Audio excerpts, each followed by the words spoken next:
జై తెలంగాణ అంటే మన గుండె లోతుల్లోంచి వస్తుంది జై తెలంగాణ అనే నినాదం. అది మన గుండె చప్పుడు, మన ప్రాణం.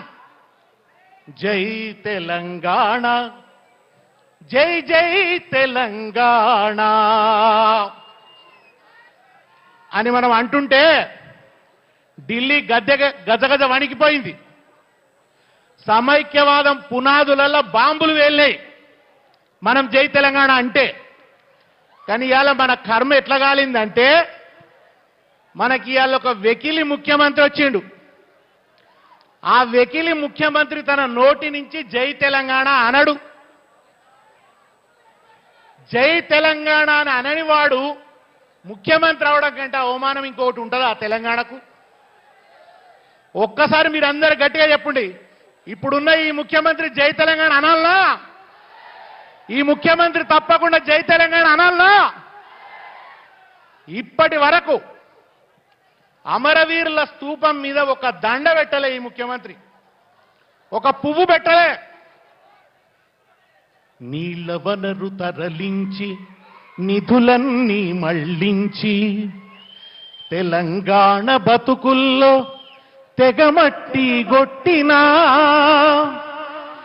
ఆంధ్ర సర్కారుపై అసమాన పోరు చేసి ప్రత్యేక రాష్ట్రానికి ప్రాణమిచ్చిన అమరులకు జోహారులు, జోహారులు. అమరులకు జోహార్, వీరులకు జోహార్. అమరులకు జోహార్, వీరులకు జోహార్. అమరులకు జోహార్, వీరులకు జోహార్. బావుల్ల రేవుల్ల మట్టి పొత్తిళ్ళల్లా, మట్టి పొత్తిళ్ళల్లా, మట్టి పొత్తిళ్ళల్లా. నవ్వా పువ్వుల తీరు అమరులుంటారు, అమరులుంటారు, అమరులుంటారు. నవ్వా పువ్వుల తీరు అమరులుంటారు. జోహారులు, జోహారులు. అమరులకు జోహార్, వీరులకు జోహార్. అమరులకు జోహార్, వీరులకు జోహార్. ఇక్కడి నుంచి మీరు గట్టిగా డిమాండ్ చేయాలి. ఈ ముఖ్యమంత్రి పోయి అమరవీరుల స్తూపం మీద దండ వేసి దండం పెట్టాలి. పెట్టాలా వద్దా? ఇప్పటి వరకు అమరవీరుల స్తూపం మీద ముఖ్యమంత్రి అయిన తర్వాత దండ వేసి దండం పెట్టకపోవడం తెలంగాణ ఆత్మగౌరవాన్ని దెబ్బతీసిండు ఈ ముఖ్యమంత్రి. అవునా కాదా? నేనేమన్నా అబద్ధం మాట్లాడుతున్నానా? అమరులకు దండం పెట్టవా ఇన్ని రోజులైతే? ఆ స్తూపం దగ్గరికి పోవా? అసెంబ్లీ ఎదురుగానే ఉన్నది కదా, ఎంతో దూరం కూడా లేదు కదా. ఆయనకు తెలంగాణ ఉద్యమం అంటే ద్వేషం. ఆయన తెలంగాణ, మీరందరూ అనుకుంటున్నారు ఆయన కేసీఆర్ మీద కోపం అని. కాదు, ఆయనకు తెలంగాణ ఉద్యమం అంటేనే ద్వేషం. ఎందుకో తెలుసునా? మామూలుగా ఏదో అంటారు కదా, హనుమంతుడు ఇట్లా ఛాతీ చీల్చుకుంటే రామచంద్రుడు కనబడతాడు లోపల. కానీ రేవంత్ రెడ్డి గారు ఛాతీ చీల్చుకుంటే లోపల ఎవరు కనబడతారు? చంద్రబాబు నాయుడు కనబడతాడు. తన గురువైన చంద్రబాబు నాయుడు అధికారాన్ని కూకటి వేళ్లతో పెకిలించి అవతల పారేసిన తెలంగాణ ఉద్యమం అంటే ఆయనకు నరాల్లో విద్వేషం. చంద్రబాబు నాయుడిని తెలంగాణలో లేకుండా పొలిమేరల అవతలి దాకా పంపించిండని కేసీఆర్ మీద నరాల్లో విద్వేషం. ఇది అర్థం కాక చాలా మంది మనం ఏమనుకుంటామంటే ఆయన ఏదో ఇక్కడ తెలంగాణ ప్రజల మీద ప్రేమతోనని చెప్పి మనం అనుకుంటాం. ఈ మధ్య ఒక మాట మాట్లాడి మీకు అందరికీ తెలుసు. ఆయనట కేసీఆర్ గారి ఆనవాళ్ళు లేకుండా చేస్తాడట. కేసీఆర్ గారి ఆనవాళ్ళు లేకుండా చేస్తాడట. నా చిన్నప్పుడు మా అమ్మమ్మ ఒక కథ చెప్పింది. ఏం కథ అంటే, ఒక నక్కనట భూదేవి దగ్గర అప్పు తీసుకున్నదట. ఎవరి దగ్గర అప్పు తీసుకున్నది? భూదేవి దగ్గర. భూదేవి దగ్గర అప్పు తీసుకొని 3 నెలల్లో తీరుస్తా అన్నదట. 3 నెలలు అయిపోయింది. అయిపోయినాక భూదేవి ప్రత్యక్షమై, ఏమాయ నక్క నక్క నా అప్పు తీర్చవా అన్నదట. అమ్మో, ఈ భూదేవి అడుగుతున్నది కదా, ఇక్కడి నుంచి పారిపోతా అని అక్కడి నుంచి అడవిలో ఇంకో దగ్గరికి పారిపోయిందట. అక్కడ పోతే భూదేవి ఉండదా? భూదేవి ఏ మూలకైనా ఉంటుంది కదా. నక్క ఏ మూలకు పోయినా భూదేవి ఉన్నది. భూదేవి అప్పు నుంచి తప్పించుకోవడం మన నక్కకు వీలు కాలే. పాపం రేవంత్ రెడ్డి బాధ కూడా కాదే. ఆయన ఎటువైనా కేసీఆరే కనబడతాడు. ఆయన ఎటువైనా కేసీఆర్. పొద్దున్న లేస్తే రాజు లెక్క వచ్చి కూర్చుందామని సెక్రటేరియట్లకు రాగానే సెక్రటేరియట్ గోడలలో ఎవరు కనబడతారు? కేసీఆర్ కనబడతాడు. ఏపో ఇక్కడ బాగాలేదు అని చెప్పి దాంట్లో నుంచి యువతలకు వచ్చింది అనుకో, యువతలకు వచ్చి ఇంటి దిక్కు పోతుంటే ఆకాశం అంతా ఎత్తున ఎవరు కనబడతారు? అంబేద్కర్. అందుకో దండాలు బాబా అంబేద్కర్, అంబరాన ఉన్నట్టి చుక్కలు కురవంగో, ముందుగా నిన్ను దలచి పాటలు పాడేము, చీకటి మా బతుకుల్లో సూర్యుడు మొలవంగో. అందుకో దండాలు బాబా అంబేద్కర్, అంబరాన ఉన్నట్టి చుక్కలు కురవంగో, ముందుగా నిన్ను దలచి పాటలు పాడేము, చీకటి మా బతుకుల్లో సూర్యుడు మొలవంగో. అందుకో దండాలు బాబా అంబేద్కర్, అంబరాన ఉన్నట్టి చుక్కలు కురవంగో. దండాలు బాబా అంబేద్కర్, అంబరాన ఉన్నట్టి చుక్కలు ఉడవంగో. అంబేద్కర్ నిన్న అంబేద్కర్ జయంతి. భారతదేశం గర్వించదగ్గ విగ్రహం పెట్టినాం మనం సెక్రటేరియట్ పక్కకు. ఈ జాతికి క్షమాపణ చెప్పాలి ముఖ్యమంత్రి రేవంత్ రెడ్డి. ఎందుకో తెలుసునా? అంబేద్కర్ జయంతి రోజున ఆకాశమంతా ఎత్తున్న అంబేద్కర్ కు ఎవ్వరూ దండ వెయ్యలేదు, ఎవ్వరిని దండ వెయ్యనీయలేదు. తాను వెయ్యకపోవడమే కాదు,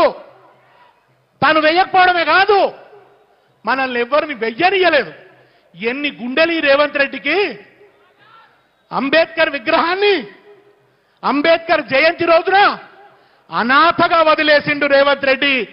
నాయనా, నీ పాపాల లెక్క పెట్టుకుంటున్నది తెలంగాణ. నువ్వు కుర్చీ మీద కూర్చున్నప్పటి నుంచే మీటర్ తిరుగుడు శురువైంది. మా ఆటో డ్రైవర్ అన్నల మీటర్ ఎట్లా తిరుగుతుందో నీ పాపాలు లెక్క పెట్టే మీటర్ కూడా తిరుగుతున్నది. జాగ్రత్త. నువ్వేమో అనుకుంటున్నావు. అయితే ఈయన వేరే ఆనవాళ్ళన్నీ తీసేయలేడు. ఎందుకంటే రోడ్డు మీదకి పోయిందనుకోండి రేవంత్ రెడ్డి, కేసీఆర్ ఆనవాళ్ళు కనబడొద్దని రోడ్డు మీదకి పోయిందనుకో, రోడ్డుకు అటు ఇటు ఏం కనబడతాయి? పచ్చని చెట్లు కనబడతాయి. ఆ పచ్చని చెట్లను చూస్తే హరితహార వ్యాధికి వస్తుంది. ఏదైనా ఊరికి పోయిందనుకో రైతు వేదిక కనబడుతుంది. ఇంకేదో కాలువ కనబడుతుంది, కాలువల నీళ్లు కనబడతాయి, వెలుగుతున్న కరెంటు బల్బు కనబడుతుంది. ఏది చూసినా కేసీఆర్ యాదికి వస్తాడు. కేసీఆర్ యాదికి రావద్దని కొన్ని పనులు మాత్రం చేస్తున్నాడు ఆయన. మొన్న ఒక పిల్లాడు వచ్చి నా దగ్గరకు వచ్చి అడిగిండు, అన్న మరి ఏం సంగతే, మనం పెట్టిన పథకాలన్నీ ఉంటాయా అన్నాడు. అంటే నేను చెప్పిన, పొద్దున్నే వింటాం కదా గుళ్ళల్లా, రేవంత్ రెడ్డి చేయంగా రైతు బంధు గోవిందా, రైతు బీమా గోవిందా,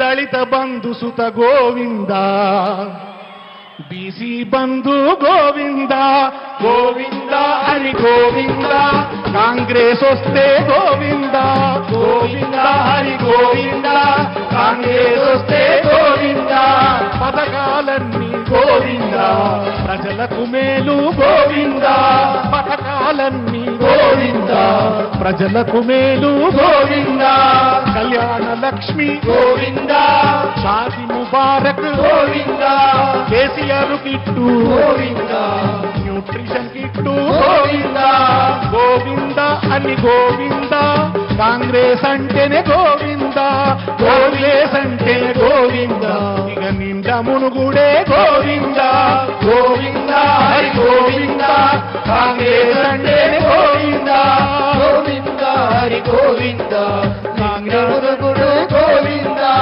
పింఛను వెంచుడు గోవిందా, పింఛను వెంచుడు గోవిందా, రైతు బంధు వెంచుడు గోవిందా, పింఛను వెంచుడు గోవిందా, రైతు బంధు వెంచుడు గోవిందా, గోవిందా అని గోవిందా, కాంగ్రెస్ అంటే గోవిందా, గోవిందా అని గోవిందా, కాంగ్రెస్ అంటేనే గోవిందా, గోవిందా హరి గోవిందా, కాంగ్రెస్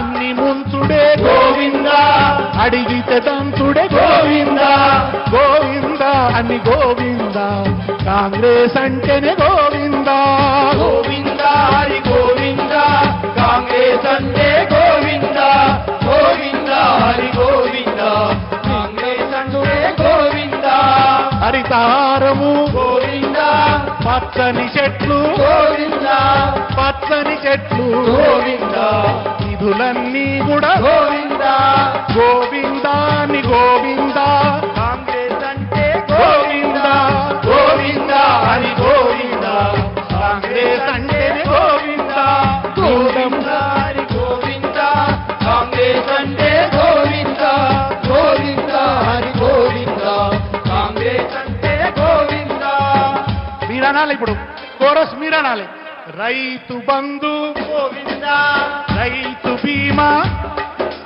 కళ్యాణ Lakshmi nutrition kit KCR kit పింఛను వెంచుడు గోవింద అని గోవింద కాంగ్రెస్ అంటేనే గోవింద గోవింద హరి గోవింద కాంగ్రెస్ అంటేనే గోవింద మొదలు రాగానే ఏమైంది కరెంటు గోవింద కొట్టింది మొదలు గోవింద కొట్టించింది ఇంకా సరేగా హరీష్ అన్న మాట్లాడతాడు నేను ఒక్క ముచ్చట చెప్పి హరీష్ అన్నకి ఇడిచి పెడతా ఎంత అన్యాయం అంటే ఇక్కడ బీజేపీ కాంగ్రెస్ రెండు పోటీ చేస్తున్నాయి కదా పాపం ఆ రాహుల్ గాంధీ అనేట ఆయన నేను ప్రధానమంత్రిని అయితా అని కాలు బొబ్బలెక్కేటట్టు తిరుగుతున్నాడు కదా దేశమంతా జోడో జోడో అనుకుంటూ ఆయననేమో దేశాన్ని జోడో అనుకుంటే రేవంత్ రెడ్డి పోయి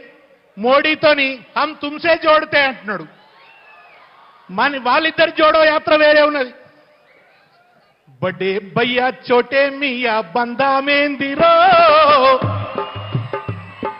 బడే భయ్యా చోటే మియా బందా మేందిరో మోడీ రేవంత్ మధ్యాలున్న మట్లాబేందిరో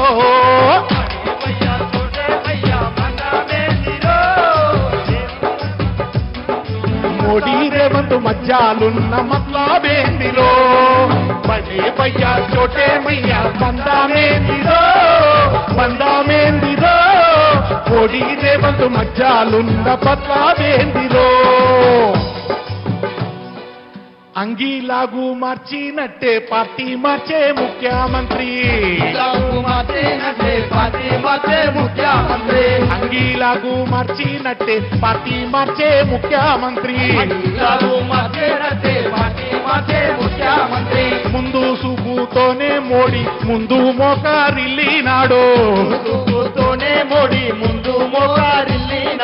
చాలా దూరం చూస్తాడు రేవంత్ రెడ్డి ముందు ఏమవుతుందో ఎరకాని ఇప్పుడే మోడీ కాళ్ళు మొక్కిండు మొక్కేం చేసిండు వాటం చూసి గోడా దుంకే ఎప్పుడోసారి వాటం చూసి గోడా దుంకే రూటు కూడా చూసుకుండు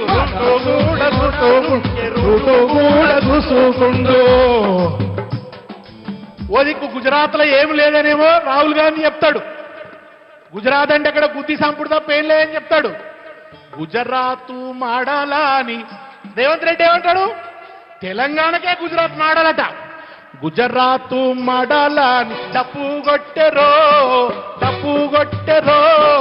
మోడీ ఉబ్బి పోయేటట్టు పంపు కొట్టెరో బందామేందిరో కాకి మోడీ రేవంత్ మధ్యాలున్న మట్లాబేందిరో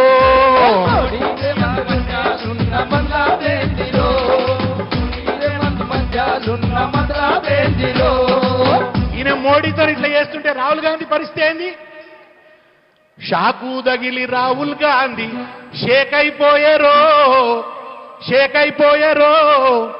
బీజేపీతో యుద్ధం పెద్ద జోక్ అయిపోయారో బడ్డే భయ్యా చోటే మియా బందామేందిరో మోడీ రేవంత్ మధ్యాలున్న మట్లాబేందిరో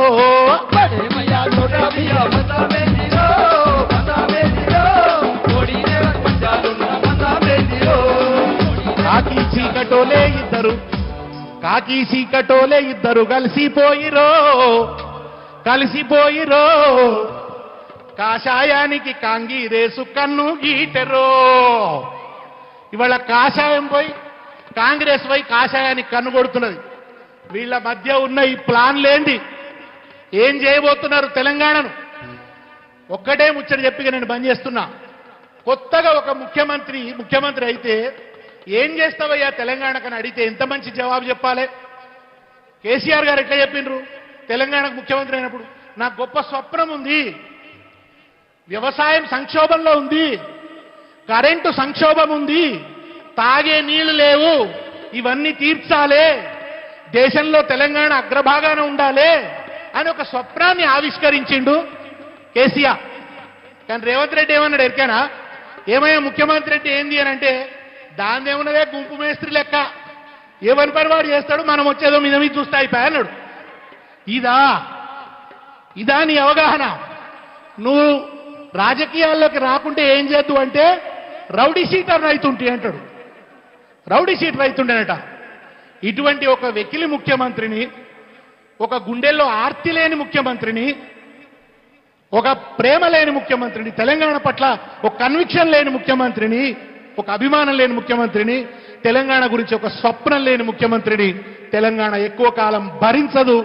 ఎక్కువ కాలం మీరు వేసుకున్న రంగు నిలవదు. మీరు కేసీఆర్ మీద చేసిన దుష్ప్రచారాలని తొందరలోనే వెలిసిపోవడం ఖాయం. ఇక్కడ సౌమ్యుడు, మంచోడు, నిగర్వి, అందరితోని కలిసిమెలిసి ఉంటాడు, అయ్యా అప్ప అన్నట్టుంటాడు, అహంకారం లేని మనిషి వెంకట్రామారెడ్డి గారు మేదక్ ఈ పార్లమెంట్ నియోజకవర్గం మీద గులాబీ జెండా ఎగరేస్తాడు. గాలి అనిల్ అన్న జెండా కూడా గాలిలో గులాబీ జెండా రెపరెపలాడుతుంది. ప్రజలు తొందరలోనే, ఎక్కువ కాలం తెలంగాణ ప్రజలు ఈ మోసాలను భరించరు. ప్రజల విజ్ఞత మీద నమ్మకం ఉంది. ప్రజలు వీళ్ళకు తప్పకుండా తొందరలోనే గుణపాఠం చెప్తారు. జై తెలంగాణ.